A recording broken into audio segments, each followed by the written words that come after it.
Apocalipsis capítulo 2, versículo 8 hasta el versículo 11. Apocalipsis 2, 8, 11.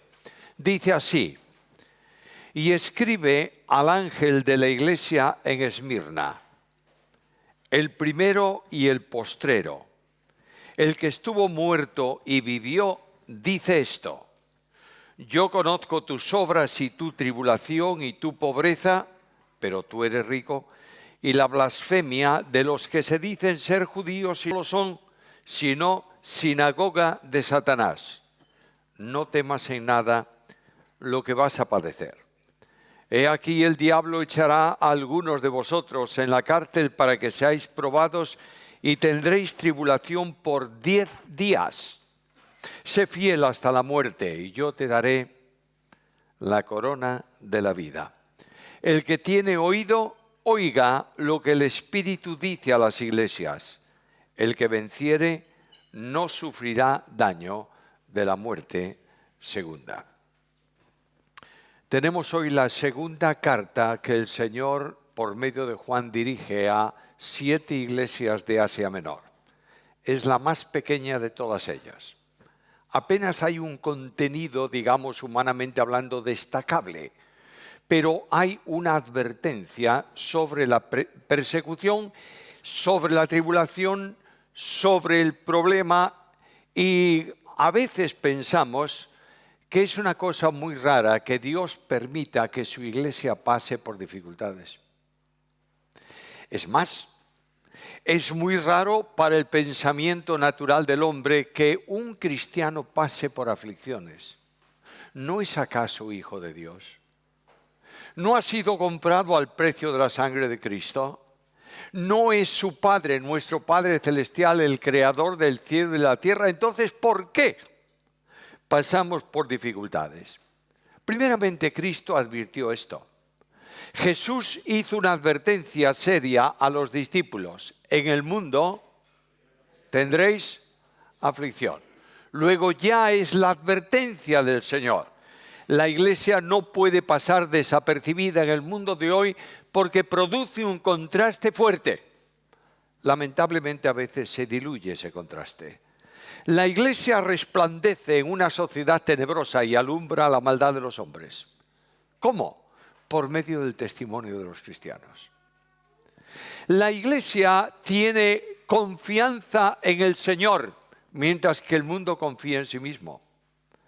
La iglesia tiene una estructura moral de testimonio al mundo, mientras el mundo se corrompe día a día. Por tanto, es como cuando tú vas a un arroyo y metes un palo contra la corriente empuja ese palo. No puede estar el palo sin sentir el empuje de la corriente. Así, no puede la iglesia estar en el mundo sin tener dificultades y aflicción, porque es la iglesia de Cristo. ¿Lo entendemos?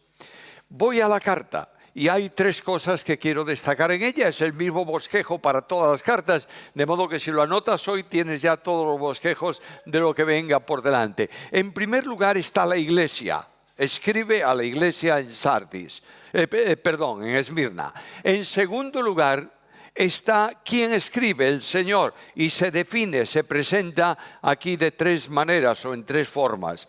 Y finalmente está el mensaje que el Señor Jesús tiene para la iglesia. Este mensaje directamente dirigido a Esmirna es para ti y para mí, porque es un mensaje en donde Cristo detecta problemas, tiene palabras de aliento para su iglesia.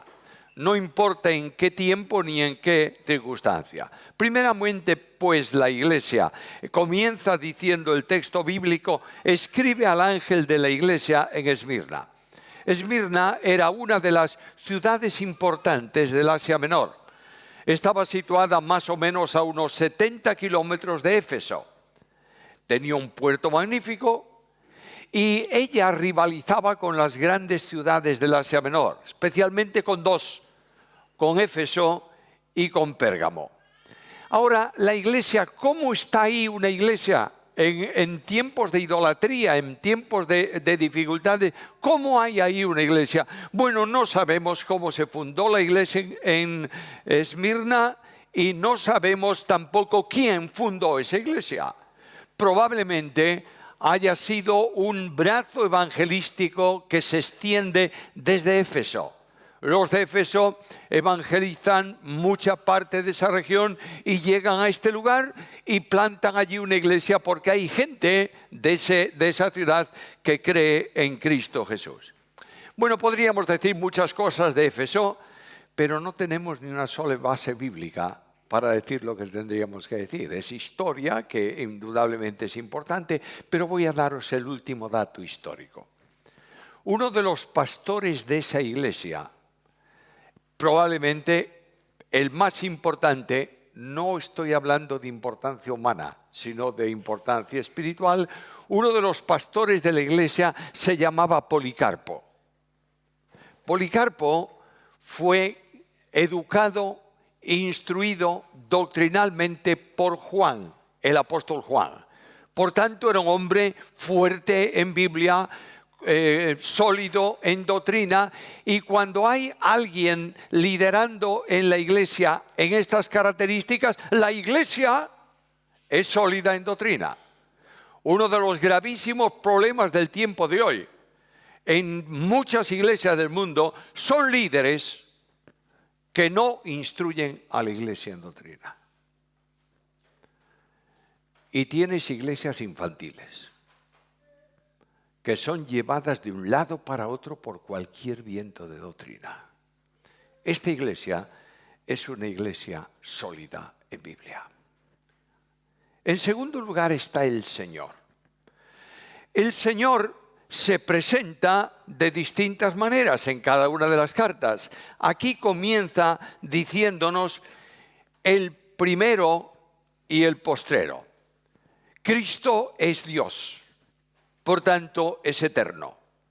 La Biblia presenta la eternidad de Cristo permanentemente, la eternidad del Hijo de Dios. Voy a darte 2 o 3 versículos nada más que afirman esto. Juan capítulo 1, versículo 1. En el principio era el Verbo, y el Verbo era con Dios, y el Verbo era Dios. Por tanto, Cristo se presenta en la Biblia como Dios encarnado. El Dios que desciende del cielo toma una naturaleza humana, se hace hombre y comunica el mensaje de Dios a los hombres desde la óptica de una humanidad. La eternidad del Hijo de Dios se manifiesta también en la carta a los Hebreos. En la carta a los Hebreos, capítulo 13, versículo 8, dice: yo soy el mismo ayer, hoy y por los siglos. De manera que esta expresión es muy interesante porque los hombres, las personas, somos esclavos del tiempo, ¿o no? Venga, que hay que irse a comer. Mañana tengo que levantarme temprano. Oye, mira que se extiende hablando. Por tanto, el tiempo condiciona al hombre. Eternidad no es un tiempo infinito para un lado e infinito para el otro. Eternidad es no tiempo. Dios vive ausente del tiempo. Nosotros estamos en el tiempo. De manera que el texto dice: cuando ocurrió un acontecimiento, no importa cuál sea, cuando nació Abraham, yo estaba ahí. Y cuando Abraham murió, yo estaba ahí. Y pasa el tiempo y llega el momento actual y yo estoy ahí. Y vendrá el futuro y yo estoy ahí. Dios vive en tiempo presente. Es el eterno el que habla. Algo más. Cuando Dios revela su nombre al pueblo de Israel y dice: me llamaréis así, está diciéndole: yo soy el que soy. No hay alteración. Cuando hablamos de este componente, esta perfección especial de Dios, ¿sabes lo que está diciéndonos con este título? Yo estoy siempre. Vas a pasar por angustia, por dificultad, por lágrimas, por problemas, por tribulaciones. Vas a formularte preguntas que no tienen respuesta. Yo estoy ahí. ¿Entiendes esto? Qué bendición tan grande saber que cuando mis lágrimas afloran y mi corazón se inquieta y mi mente se nubla, Jesús me dice: yo estoy contigo. En segundo lugar, se presenta como el que estuvo muerto y vivió. Me interesa mucho que notes esto. La muerte de Cristo es una obra determinada anticipadamente por Dios. Escucha la Biblia. Sabiendo que fuisteis rescatados de vuestra vana manera de vivir, la cual recibisteis de vuestros padres, no con cosas corruptibles como oro o plata, sino con la sangre preciosa de Cristo, como de un cordero, sin mancha y sin contaminación, ya destinado, ¿desde dónde? Desde antes de la fundación del mundo. ¿Sabe lo que está diciendo esa expresión antes de la fundación? Es un hebraísmo muy típico de aquel pueblo. Antes de que Dios crease el mundo, había establecido la salvación del pecador. Me importa cada vez menos esas teorías que circulan por nuestro entorno que te dicen que Cristo no murió por todos, sino por algunos. Y que solamente se van a salvar unos cuantos porque no se puede salvar el resto. No creas esa mentira. Pero hay otros que te van a inquietar por otro lado. No habrás perdido tu salvación. Y si haces esto, no vas a perder tu salvación. No te dejes engañar. Dios salva eternamente al que cree. ¿Lo entiendes o no? Y aquí dice, yo soy el que murió. El que hace posible esto. Me interesa mucho que notes, Cristo no murió. Cristo fue muerto. No sé si me estás entendiendo. Es decir, a Cristo no le sacaron violentamente la vida. Él se dio voluntariamente. Yo soy un buen pastor y el buen pastor, ¿qué? Su vida da por sus ovejas. La muerte de Jesús, por tanto, se establece en Hechos como algo que ocurre por anticipado conocimiento de Dios. Dios lo sabía. Y este Jesús que muere, habla de fidelidad absoluta. Lo digo en palabras de la Biblia. ¿Para qué tenemos que usar nuestras palabras si tengo la Biblia que es inspirada por Dios? Y leo estas palabras en Filipenses capítulo 2, versículos 6 al 8. El cual, siendo en forma de Dios, no estimó el ser igual a Dios como cosa que aferrarse, sino que se despojó a sí mismo, tomando forma de siervo, hecho semejante a los hombres. Y estando en la condición de hombre, se humilló a sí mismo, haciéndose obediente hasta la muerte y muerte de cruz. Ahí tienes la grandeza del amor de Dios. La necesidad de Cristo para salvarte a ti, para que tú estés sentado esta mañana en este lugar y puedas decir, no hay condenación. Cristo dio voluntariamente su vida por ti. ¿Y qué tiene que ver esto con la tribulación? Bueno, si la primera manifestación, yo soy el eterno, dice, yo estoy contigo en la tribulación, no te preocupes. La segunda te dice, yo te amo en la tribulación. El amor de Dios permanece siempre. Dios ama por necesidad, porque Dios es amor. Y viene la prueba. Y yo sé que en mi vida vendrán pruebas. Y yo sé que habrá momentos de aflicción, de problemas, de confrontación. ¿Sabes lo que siento en medio de eso? Inquietud. Y digo, quiero salir de esto como sea. Y Dios me dice, calla, porque quiero decirte algo. Te amo. Y en ese momento tremendo, el alma se calma, porque Dios te ama en medio de la prueba. Algo más. Dice, no soy solo el que murió, sino el que vivió. Es decir, el que está vivo. Si algo tiene de importancia o de componente divino, es la resurrección de Jesús. Murió, vivió. Y naturalmente la Biblia enseña que esto obedece a la omnipotencia de Dios. Leo de nuevo lo que me falta de aquel capítulo 2 de Filipenses, cuando dice que Dios le dio el nombre que es sobre todo nombre, para que en el nombre de Jesús se doble toda rodilla de los que están en el cielo y en la tierra y debajo de la tierra, y toda lengua confiese que Jesús es el Señor, para la gloria de Dios. ¿Sabe lo que significa que Jesús sea el Señor? ¿Lo sabes o no? Es omnipotente. No hay ninguna cosa en la aflicción que Él no pueda transformar. No hay dificultades que Él no pueda resolver. No hay lágrimas que Él no pueda secar. No hay inquietudes que Él no pueda superar. Hermano mío amado, esta mañana probablemente esté sentado en ese banco con inquietudes en el alma. Y es muy probable que hayas llorado mucho esta semana. Y es probable que tengas preguntas sin respuesta. Deja de ver tu entorno y a ti mismo. Y mira al Dios que te sustenta. Y que te dice que no te dejará ser probado más de lo que puedas resistir. ¿Te das cuenta la importancia de la presentación? Dios me va a decir en esta carta, viene la persecución, viene la prueba, pero yo estoy presente siempre. Viene la tribulación, viene la angustia, pero yo te amo. Viene la tribulación, viene la prueba, pero yo soy omnipotente. Descansa en mí. Y ahora viene el mensaje. El mensaje es curioso. Dice que el Señor conoce las obras de esa iglesia. Versículo 9. Quiero indicarte que esa parte del versículo, yo conozco tus obras y tu tribulación, esa expresión, tus obras y tu tribulación, no está en la mayoría de los manuscritos más seguros. Y alguien dice, entonces borrémosla. No, déjalo, porque indudablemente es una bendición grande esa frase ahí y corresponde a otras cartas. Yo conozco lo que tú haces. A la primera iglesia de Éfeso, el Señor le llamó la atención y le dijo, tengo contra ti que has dejado ¿qué?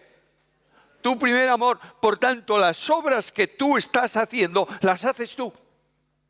Pero no las estoy haciendo yo. No tengo duda ninguna que la iglesia en Éfeso era una iglesia muy organizada. En la epístola se habla de ancianos, de diáconos. Hay una estructura eclesial firme, ¿verdad? Es una iglesia que está activa en estudio, en no sé cuántas cosas más. Pero Cristo le dice, eso lo estás haciendo tú. Porque has dejado tu primer amor. Primer amor. Es la primera manifestación del Espíritu Santo. El Espíritu Santo produce amor, gracia y paz. Por tanto, cuando el Espíritu no actúa, ¿quién actúa? El hombre. La obra de Dios no la puedes hacer tú. Repito, solo Dios puede hacer su obra, ¿está claro o no? Solo la fuerza de Dios investida en el instrumento que Él utiliza, que son los creyentes, puede ejecutar su obra. Y lo que está diciendo aquí, yo conozco tus obras, ¿eres fiel? Si eres fiel es porque el Espíritu de Dios está controlando tu vida. Porque el Espíritu produce amor, gozo, paz y fidelidad. De manera que es una iglesia que no necesita mucha exhortación porque está firme en Cristo. Obras de testimonio, obras hechas por el poder del Espíritu Santo. Pero conozco también otra cosa, tu tribulación. La iglesia en Esmirna, es la historia de ella, ha pasado por distintos momentos de tribulación. Y parece una contradicción. Eres una iglesia fiel, pero sufres. ¿Cómo es posible esto? ¿Lo entiendes? Yo no. Cuando yo le quiero mucho a mis hijos, y a mis nietos más que a los hijos, pero bueno, le quiero mucho a mis hijos, y como le quiero mucho a mis hijos, pues a golpes con ellos. ¿Pero cómo es posible? ¿No lo entiendes? Lo que está diciendo Cristo es, mira, porque eres fiel, no tienes opciones. Vas a pasar por la tribulación. Antes mencioné aquel versículo de Cristo en Juan capítulo 16, versículo 33, que dice, en el mundo tendréis aflicción. Hermano mío, no estamos acostumbrados a sufrir por Cristo. La iglesia está cómoda. Y cuando la iglesia no se sonríe, la vamos a hacer sonreír. Porque esto es importante. La iglesia tiene que estar siempre risueña. Pero Cristo dice lo contrario. Padeceréis aflicción. Y aquí tenemos un problema enormemente grave. Y es que tenemos que acostumbrarnos a sufrir por Cristo. Porque claro, es que el mundo es el mundo. No, y dentro de la iglesia también. ¿Qué dice el apóstol Pablo? Que todo aquel que quiera vivir piadosamente en Cristo Jesús, ¿qué? Padecerá persecución. En cuanto tú te sitúes en la línea de la fidelidad, vas a tener problemas. Y el apóstol Pablo tuvo problemas no solo en el mundo, en la iglesia. Hay un partido de la iglesia que se levanta contra Pablo. Lo acusan de 1000 cosas.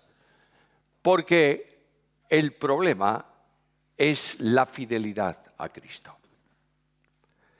Y aquí el Señor advierte a la iglesia sobre la tribulación. ¿Algo más? Conozco tus obras y tu pobreza. Algunos perdían sus bienes por la persecución. En Hebreos capítulo 10, versículo 34, se habla precisamente de esto, que algunos a causa del testimonio del Evangelio le eran confiscados los bienes, ellos iban a la cárcel y 1000 cosas por el estilo. Pero los creyentes en Esmirna eran seguidores del Jesús de la pobreza. ¿Cómo es esto? ¿Estás ahora en la teología de la liberación? No. Jesús dice...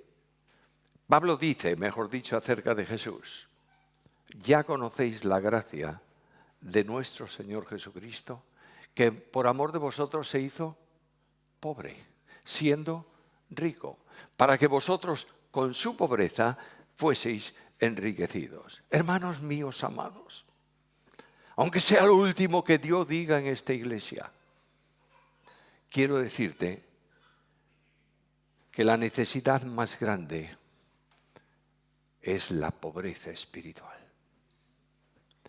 que viene al Señor con manos vacías, que le dice al Señor: ¿qué quieres que haga? Porque no tengo ninguna fuerza. En cuanto la iglesia tenga un poco de fuerza en este sentido, debe entender que la fuerza de Dios con las tuyas son siempre menores que las de Dios solo. ¿Entiendes esto o no? Es Dios que te dice: yo lo hago, y te da la bendición de sentir pobreza para ser enriquecido. ¿Entiendes esto? El Señor nos permite visitar muchas iglesias en el mundo. Conozco iglesias muy grandes, con una organización magistral, con todo lo que tú quieras, sueña con lo que te dé la real gana. Es simplemente una comunidad que participa en una actividad religiosa. Pero conozco iglesias más pequeñas que no tienen nada de esto, pero la presencia de Cristo es realidad en esa congregación. ¿Entiendes lo que necesitamos? Necesitamos con toda urgencia no tener nada. Ahora ellos no tienen nada, dice Cristo, ¿verdad? ¿Sí o no? Sí, eres pobre, pero tienen todo. Fíjate lo que dice la Biblia. Y si hijos, también herederos. Herederos de Dios y coherederos con Cristo, si es que padecemos juntamente con Él, para que juntamente con Él seamos glorificados. No tienes nada, pero tienes todo. Heredero de Dios y coheredero con Cristo. No busques migajas debajo de la mesa. El Rey del Cielo ha puesto un banquete para ti. No busques cosas temporales. Dios ha dispuesto recursos eternos para ti. El que no escatimó ni a su propio Hijo, sino que lo entregó por todos nosotros. ¿Qué más? ¿Cómo no nos dará con Él? ¿Cuánto? Algunas cositas. Todas las cosas. Pobres, pero ricos, porque todo era de ellos. Escucha de nuevo la Biblia. Así que ninguno se gloríe en los hombres, porque todo es vuestro, sea Pablo, sea Apolos, sea Cefas, sea el mundo, sea la vida, sea la muerte, sea lo presente, sea lo porvenir, todo es vuestro, y vosotros de Cristo, y Cristo de Dios. Hermano amado, solo hay riqueza en Cristo. ¿Entiendes esto? Solo hay victoria en Cristo. Solo puedes decir todo lo puedo en Cristo. Y Cristo es el gran desconocido de la iglesia cristiana hoy. Está a la puerta de la iglesia. Está al margen de la experiencia de la iglesia. Se le llama Señor, pero no tiene gobierno de la iglesia. Y aquí viene el Señor para decirme, dentro de la aflicción vas a tener otra dificultad. ¿Sabes cuál? La blasfemia. Hablarán mal de ti los que se dicen judíos. Bueno, pobres judíos. En tiempos de Pablo, en tiempos de Juan y de Pablo, de los apóstoles de la iglesia primitiva, era muy problemático esto. Porque cuando se fundaba una iglesia y se predicaba la doctrina y se educaba a la iglesia en el camino del Señor, venían los judaizantes por ahí, entraban en la iglesia, ¿verdad? Y que decían, Pablo te enseña la verdad, pero no toda la verdad. Porque para ser salvo necesitas no solo creer, que es lo que él dice, tienes que circuncidarte y guardar la ley. Ahí tienes el viento de doctrina que sopla de una determinada dirección en la iglesia. Estos fanáticos que pretenden que adores la doctrina y no al Señor de la doctrina, vienen y generan dificultades y problemas en el pueblo de Dios y le enseñan cosas abiertamente falsas. No permitas que te engañe nadie, por favor.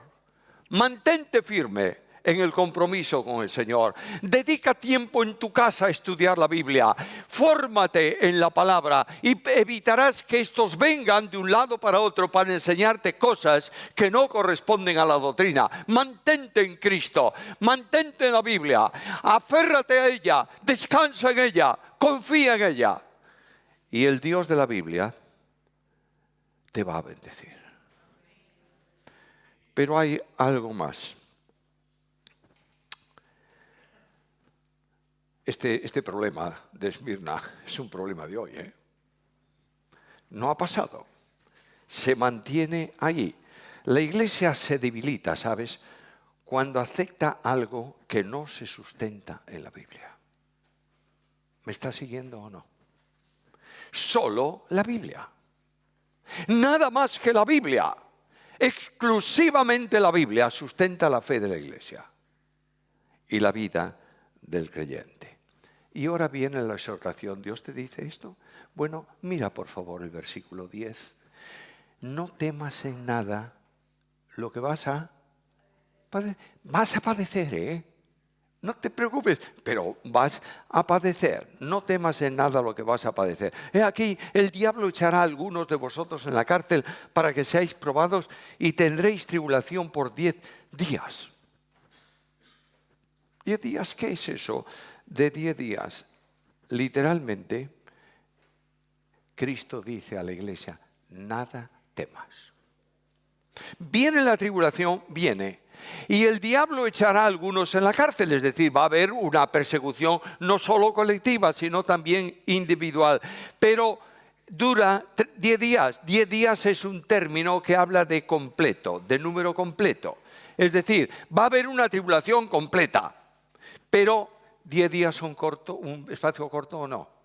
Lo que dice la Biblia es que viene una tribulación, pero no es una tribulación extensa, sino que es siempre una tribulación corta. El apóstol Pedro dice que seréis probados por poco tiempo. Y dice, por el tiempo necesario. La tribulación, el problema, la inquietud, los golpes que puedes recibir, afirman tu fe.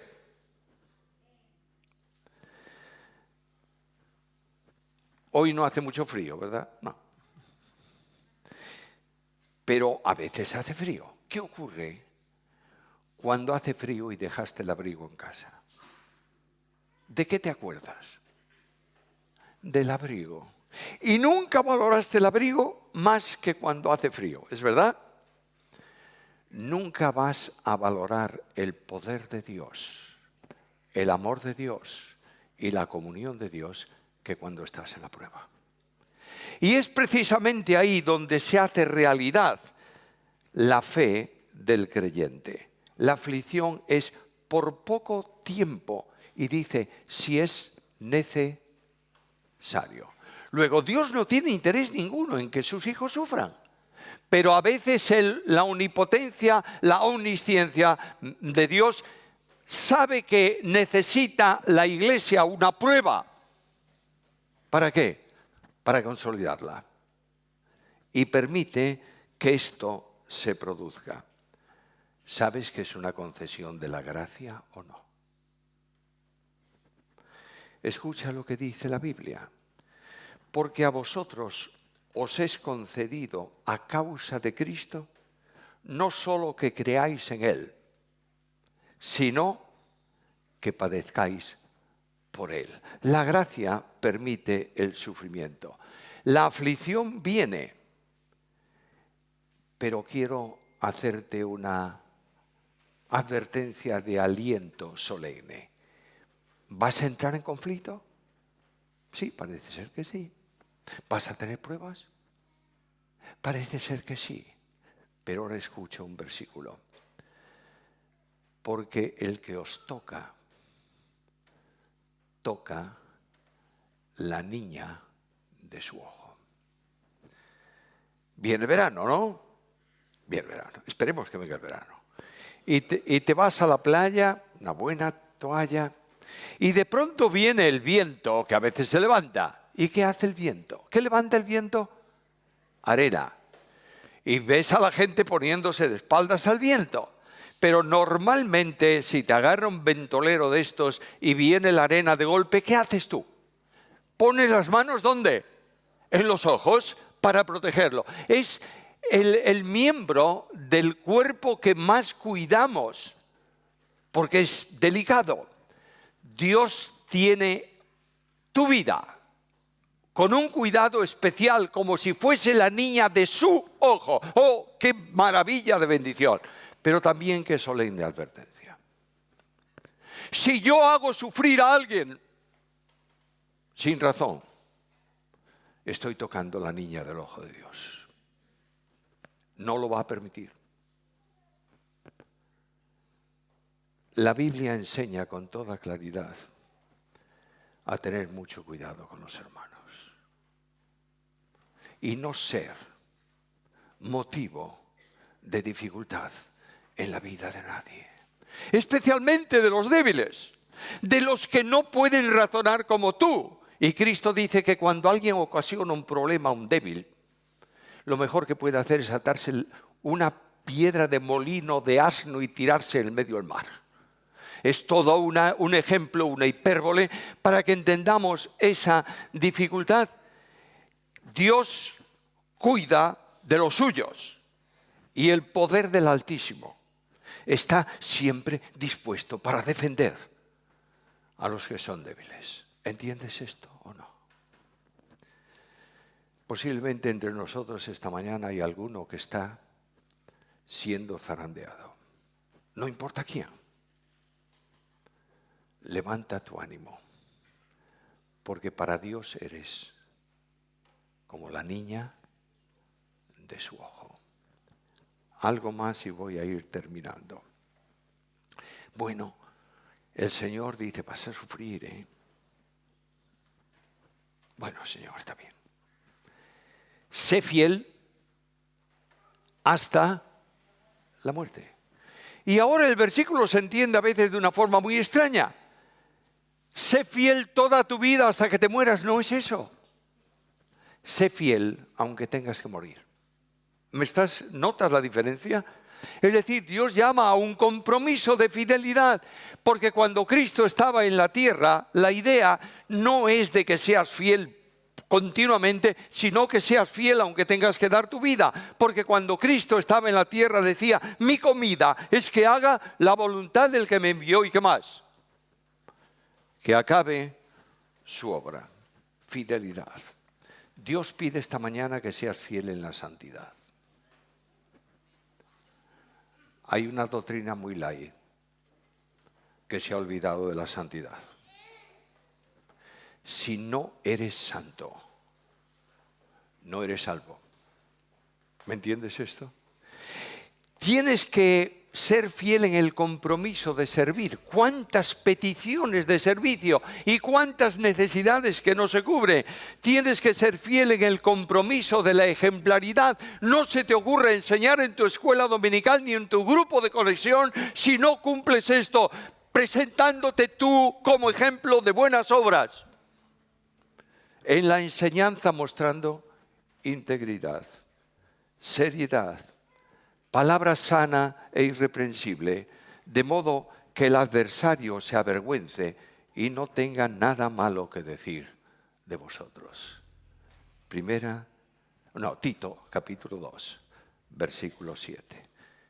De todo esto, tú y yo vamos a dar cuenta ante el tribunal de Cristo. Ahora, Señor, viene la tribulación. Yo sé que tú estás ahí, puedo confiar y descansar. Muy bien. El que viva así no sufrirá la muerte segunda. No es que Dios borre tu nombre del libro de la vida, no lo puede hacer. Nadie va a perder su salvación y morirse eternamente.